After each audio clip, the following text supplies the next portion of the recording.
After 15 months of slaughter, a ceasefire between Hamas and Israel went into effect on Sunday 19th January. The deal was reached after months of wrangling by Israel, when Stephen Witkoff, U.S. President-elect Donald Trump's Middle East envoy, called upon Benjamin Netanyahu and imposed the ceasefire deal upon him, indicating Israel was always the problem.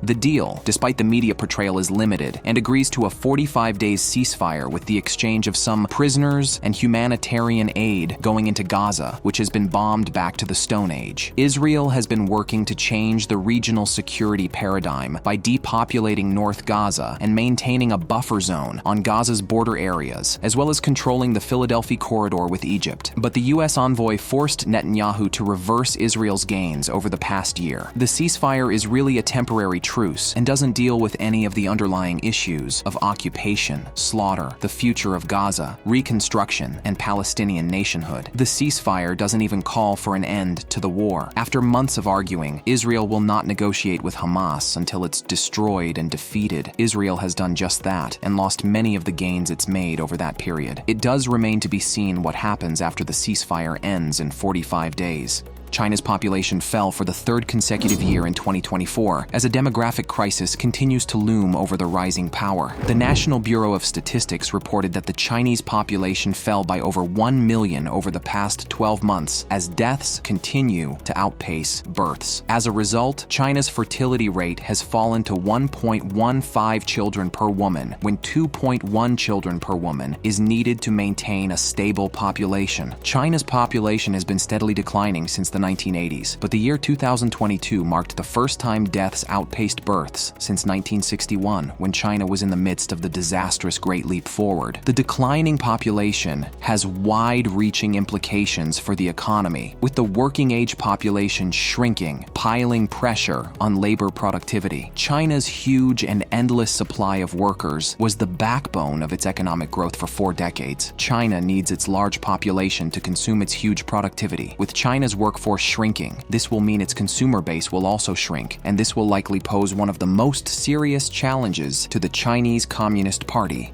The Iranian president signed a comprehensive strategic partnership treaty with Russian President Vladimir Putin in Moscow this week that includes cooperation on trade, defense, culture, and science. Iran and Russia are the world's most sanctioned nations currently and have discussed this treaty for years, but accelerated negotiations in recent months due to increased Russian reliance on Iranian weapons in its war with Ukraine amid Western sanctions. With the Trump administration looking to increase sanctions on both countries, both Iran and Russia are hedging their bets. Trade between both nations is only $5 billion, so the impact this treaty will have remains to be seen. In the past, Russia has proven to have been an unreliable partner for Iran, especially at the UN. Iran now has strategic treaties with both China and Russia, but these have made little difference in the face of the onslaught from Israel and the US.